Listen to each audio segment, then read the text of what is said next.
Hi everyone and good morning. I am Itay and I'm a tour guide here in Israel, and today I'm going to take you on the highlights tour, the most basic tour that I take people to see in Jerusalem, people who come for the first time, and it's a very good introduction to the highlights of the old city. We start the tour here in Jaffa Gate, one of the 8 gates of the old city and one of the 2 main gates together with Damascus Gate. The gate as we know it today and the walls around it were built around 450 years ago by the Ottomans. Suleiman the Magnificent, the Sultan of the Ottoman Empire, decides to invest a lot of money in building these walls to both magnify the beauty of Jerusalem and to protect it from mainly thieves coming from the desert. Some believe that it was made also to protect the city from an invading army coming from Europe in case there would be another crusade. But looking at the size of the wall, the width of the stones, probably not, because it couldn't withstand an attack of a full-fledged army of those days. The interesting thing about the wall is that when you look closely to it, you will see that each rock looks a bit different.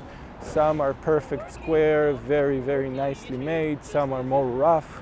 Some of them are round rocks like the ones over there that used to actually be pillars that held buildings together, and they found them and put them here.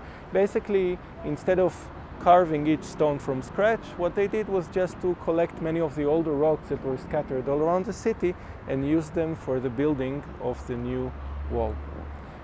Over there we can see the actual gate, built very nicely with many decorations, dedication writing right over it, dedicating the beauty of the wall and for everything that Suleiman did for the city of Jerusalem.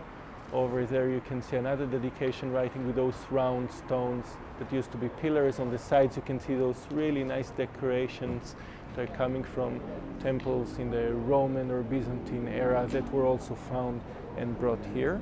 And when we'll enter into the gate, you will see that it's really made beautifully and to stop an invading force. So for example, this 90-degree curve to the left, if you're an invading force, you have to really slow down if you're on a horse to take the turn, and this is something that was meant also to help a little bit with that. And when we enter into the city, you'll see something really cool that is over here on the other side of the wall. So up there you can see, and you can see where I'm pointing, you can see the dedication writing from the Ottoman time. There you can see this green sign that was made during the British time, the British Mandate, and it's in English and Arabic then Hebrew. Then you can see a very interesting sign that is over here that has 2 frames to it. The lower one that is in Arabic and then English, and the upper one in Hebrew. This was made in the 19 years between 1948 and 1967, in which Jerusalem, the old city, was under Jordanian rule, and then there were no Jews left in the city, in the old city, so they made a sign only with Arabic and English. Later on, after 67, they found the artist that made the sign and asked him to add the Hebrew on top, and that's why it has the 2 frames. And down here we can see the modern sign, Hebrew, Arabic, and English, and who knows 500 years from today how many more signs will be here on this wall. And what do we have here? Something that is quite strange and awkward. I mean, we just saw an actual gate that is meant to protect the city, and over here we have this huge opening in the wall that makes absolutely no sense. Why would they make this huge opening if the wall is meant to defend the city? So originally there was a very deep moat here, and that changed in 1898 when Wilhelm II, the Kaiser of Germany, comes to Jerusalem for a visit. In those days, the Ottomans really tried to warm up the relationship and create a better relationship with the European empires after centuries in which there was a lot of tension. For example, for most of the Ottoman period, and it lasted for 400 years, you couldn't build new churches or new synagogues. And all of a sudden, in the mid-19th century, the Ottomans find that they need the European help in order to survive as a strong empire, and now they start warming up the relationship. And when Wilhelm comes, they want to really impress him, and they want to make a very nice ceremony right there inside the old city. They fill up the moat, they create this passage only so that Wilhelm will ride on a chariot into the city. Later on, when the British are taking over in 1917, General Allenby, the commander of the British forces in the Middle East, comes all the way up here on his horse, and right here he gets off from his horse, says loudly, "I will not ride a horse," where the Lord was walking barefoot, and walks by foot into the city. Maybe a little bit to show how better he is, than the Germans. Later on, Wilhelm, and over there you can see a part of the moat that is still left. So this was much wider, the moat. And today it surrounds what we know as the David Tower Museum.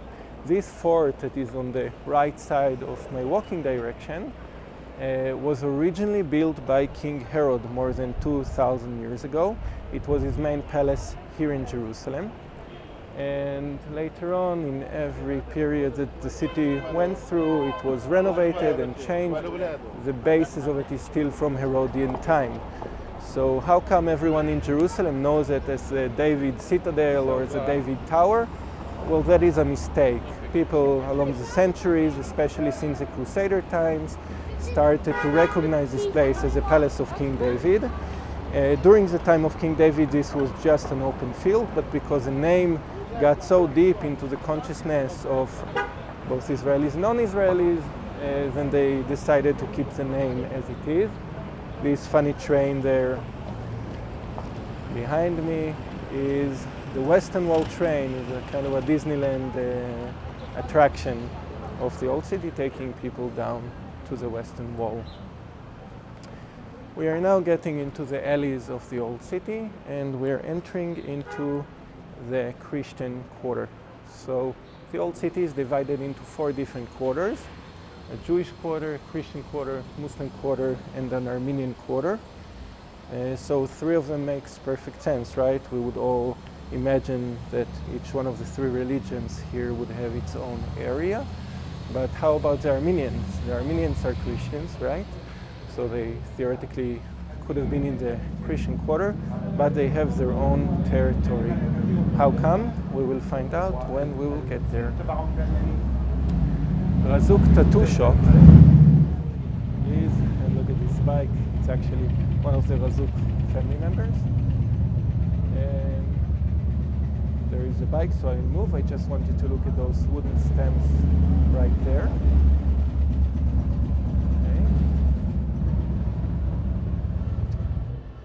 The Razouk tattoo shop exists for 700 years. It's a family that originally came from Egypt, and ever since and until today, from generation to generation, they're making tattoos, religious tattoos. Their thing is Christian, saints, crosses, etc.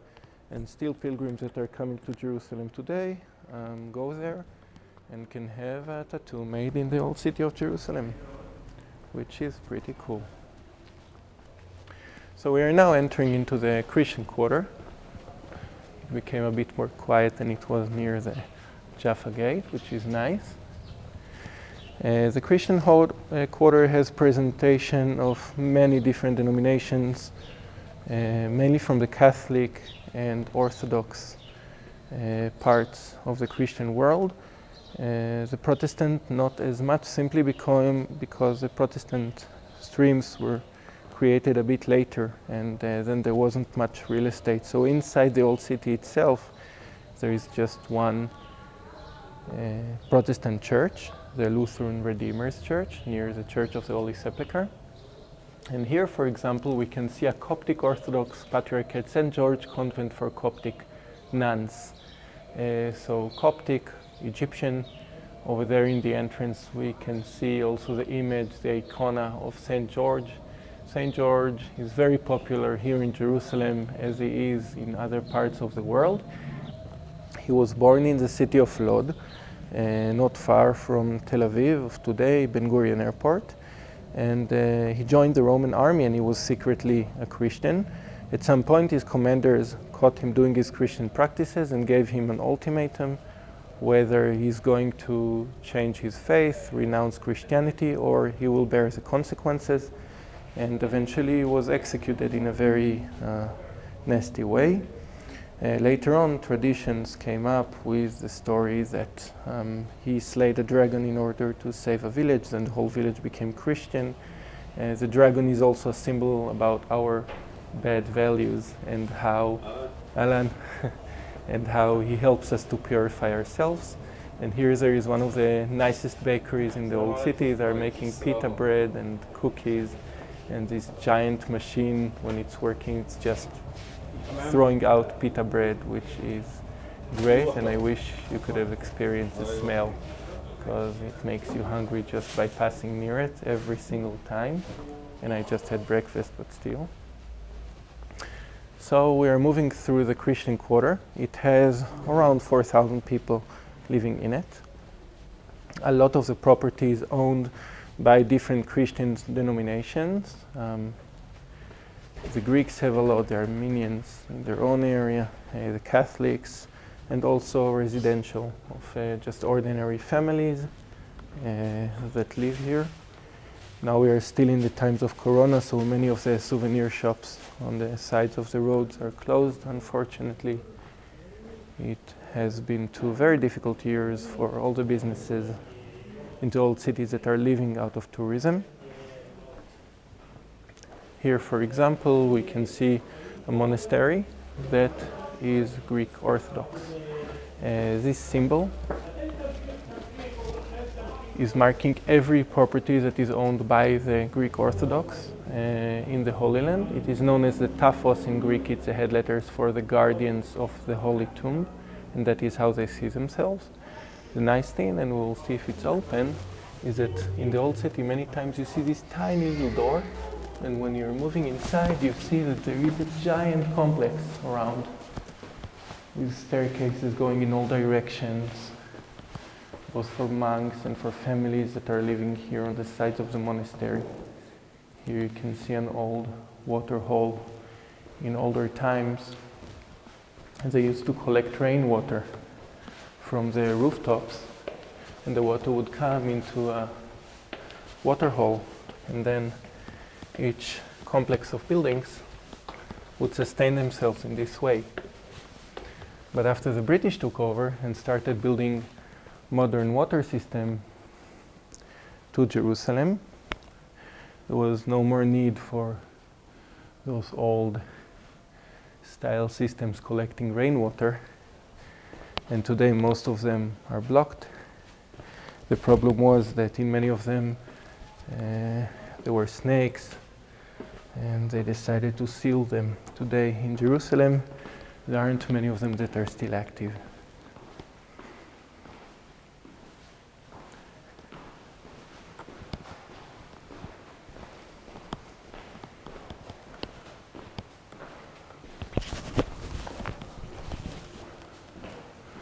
So we leave the little complex here and close the gate behind us.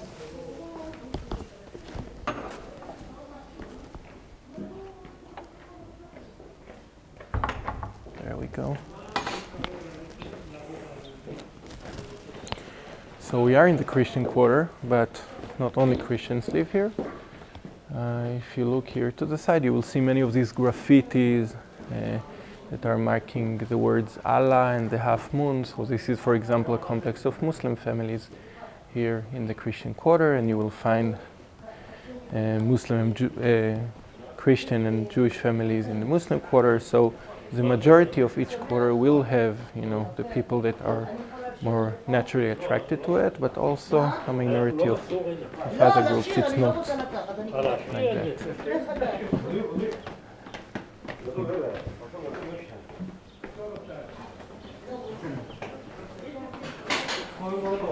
During high seasons, when there is tourism and the corona is not around, these streets are much more lively with many people that are around. And we've now arrived to one of the 2 main roads of the Christian quarter, you can say. And these roads are modern, and the pavement is modern, but the path of the road is based on a path on a road from the late Roman period and on. And here they have taken some of the older rocks and brought it up to the surface. And when you look at it, you'll see that they're huge. Each of these rocks weighed a few good tons. And on some of them you can see the carving on the rock, which was meant for the wheels of the caravans not to slip to the sides. So these stones are here now for 1,900 years, and they're underneath the entire road. Here, in a small section, they just lifted a few of them up to the surface. Most of the businesses here are souvenir shops, so they're closed and it's quiet at the moment.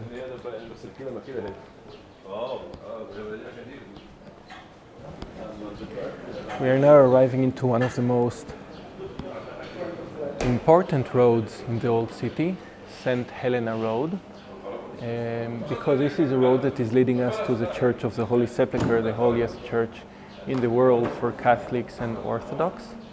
Who was Helena? Helena was the mother of Constantine, the Roman emperor that accepted Christianity as legal and made it into the favorable religion of the empire. His mother Helena played a huge part in this move. She was a very devoted Christian, and 1 year after it became, favorable and legal, she already comes here and she's building the 4 first churches in the Holy Land. Right in front of the church there is a masque called the Masque of Omar.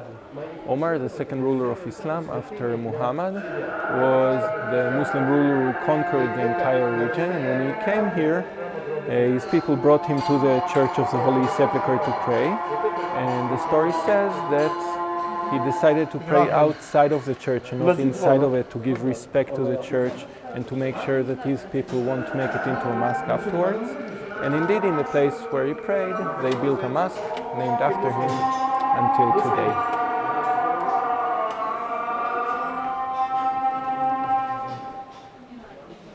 Church of the Holy Sepulchre, and we are now entering into the compound. And now is the time of the muezzin, one of the 5 daily calls for prayer in the Muslim tradition. And in each one of them there is a muezzin, this calling, in every mosque in Jerusalem, and there are many of them that simultaneously call the people to come and pray.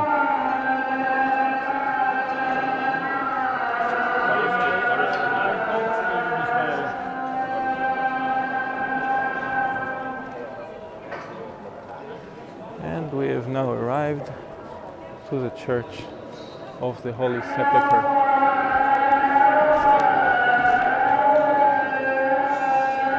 So this will be the end of part 1. I'll meet you in part 2, going deeper into the Church of the Holy Sepulchre.